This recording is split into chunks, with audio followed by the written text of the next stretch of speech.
Sitting there like the universe owes you a trophy. Adorable. Pain doesn't hand out privileges, sweetheart. It hands out choices. My lovely anomalies. Let's talk about the difference between calm and collapse. Let's begin. You've been stewing in it, crying, scrolling, waiting for something to shift without lifting a finger. Rewatching the same conversations in your head, like they'll end differently this time. You act betrayed, like you were some innocent bystander. You weren't. You handed them the blade and pointed at the soft spot. Trust doesn't get stolen, it gets given, and you gave it generously. No receipts required. That's not a crime. But acting shocked they used it? That's the part worth examining, honestly. Life isn't fair. People don't love the way you do. Some take, some ghost, then post inspirational quotes like they're the injured party in a story where they did the leaving. That's not tragedy. That's just the world working exactly as designed. Here's the harder truth. You needed that break. The version of you that existed before, the one constantly apologizing for taking up space, needed to go. So when they stopped answering, when they made you disappear from their life, that was brutal, but it was also useful. A gift wrapped in silence. And yet here you are, still holding on to people who'd forget your name the second someone shinier walked by. Still waiting on closure from people incapable of spelling loyalty. It's rough to watch, but there's something happening underneath it you haven't noticed yet. This pain is sharpening something in you. You've got a choice here. Stay soft and forgettable, easily replaced, easily overlooked, or become the thing that lingers long after you've gone. The silence that surfaces in their quietest moments. The what if they can't shake at 2 a.m. when the room's empty and there's nothing left to distract them. But none of that happens if you keep texting, keep hoping for one more explanation that never actually lands. They're not coming back because you weren't worth the effort. They're not coming back because somewhere along the way, you taught them they never had to try in the first place. Ever notice how the world goes still right before something breaks? That's not peace. That's the breath before impact. The smile right before the blade goes in. Calm gets sold to you as healing. It isn't always. Sometimes it's just war, waiting. Here's something no wellness account will admit. People mistake your calm for weakness. They read patience as fear. But silence isn't submission. Done right, it cuts sharper than any outburst ever could. You gave them steadiness, and they called it cold. You gave them space, and they filled it with someone louder. Loyalty's basically a dead language now. You believed if you just stayed consistent, kept showing up quietly, they'd eventually notice. They didn't, because calm only gets appreciated in hindsight, usually once they're already drowning in whatever chaos they chased instead. Chaos is exciting. Stability isn't. You were steady, and steady bored them.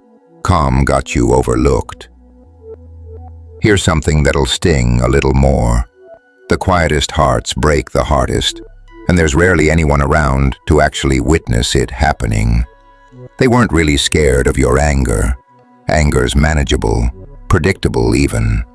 They were scared of your peace, because your calm worked like a mirror, and it showed them exactly how chaotic they'd become. That's the real reason they left. Admitting you were the stable one would have meant admitting they were the storm the whole time. So instead they rewrote the story. Cold, distant, too much, too quiet. Easier to villainize you than face themselves. And you believed it.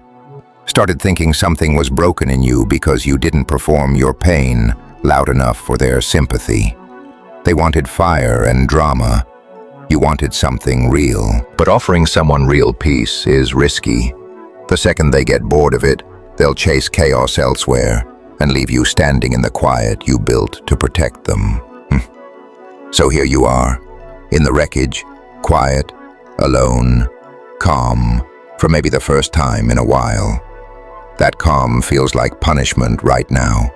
It's the scream you're too exhausted to release. But listen, that exact silence that broke you can also rebuild you. You stop knocking on doors that already closed. You sit in the ashes and just breathe. What you actually need is to recognize the power sitting inside your own stillness. The same calm that got you dismissed can become your sharpest edge.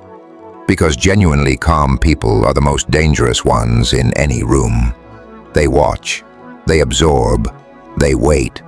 They learn every pattern in the room before anyone notices they're paying attention.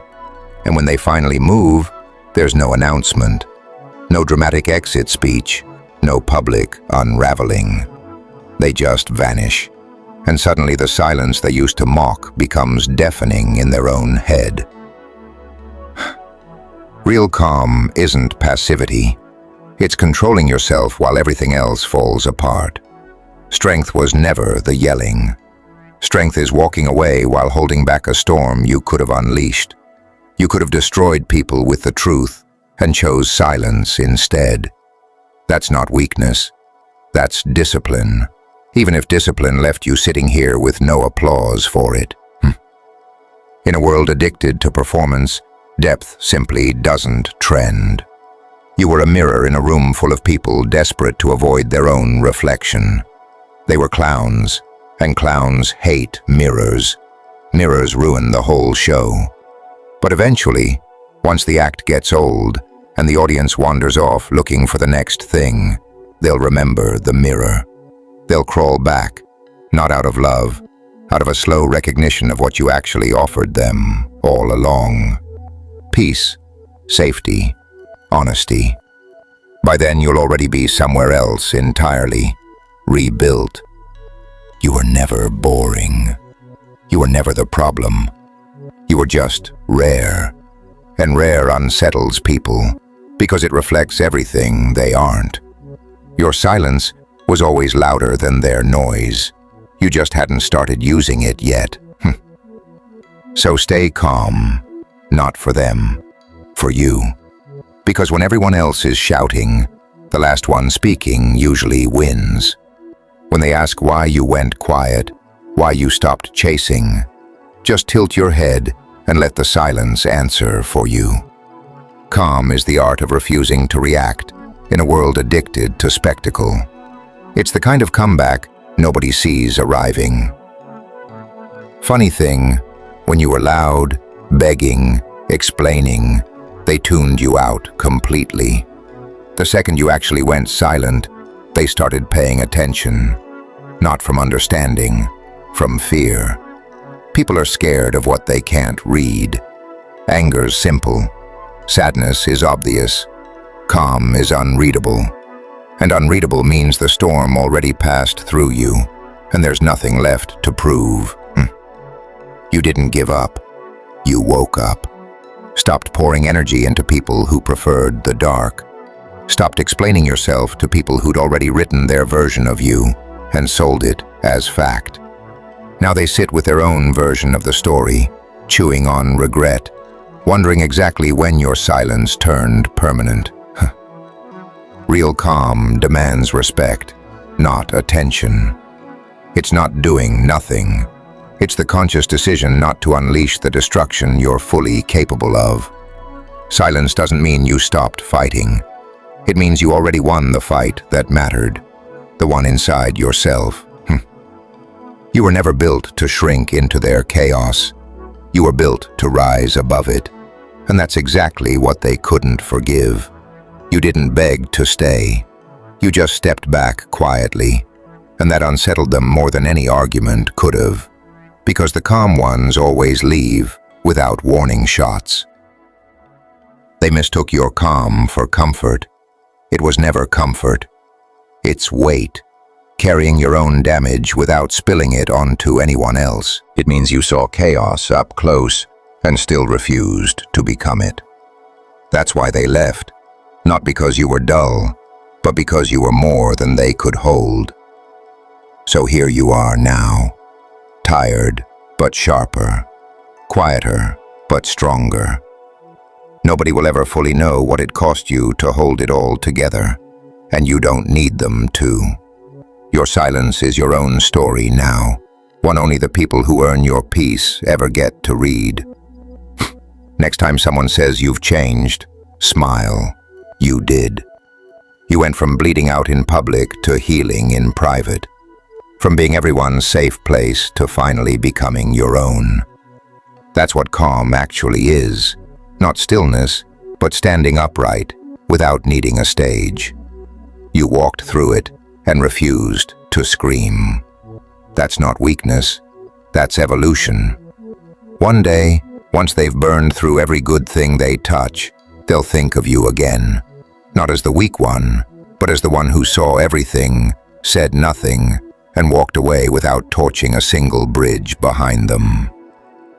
So here you are, not broken, reforged, not loud, unshakable, not chasing anymore, watching.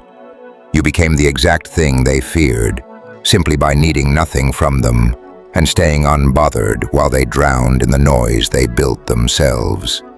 They'll whisper your name eventually, like a warning instead of a memory, and you won't flinch, won't even glance back. Kings don't return to thrones they already outgrew. I said everything by leaving, Joker.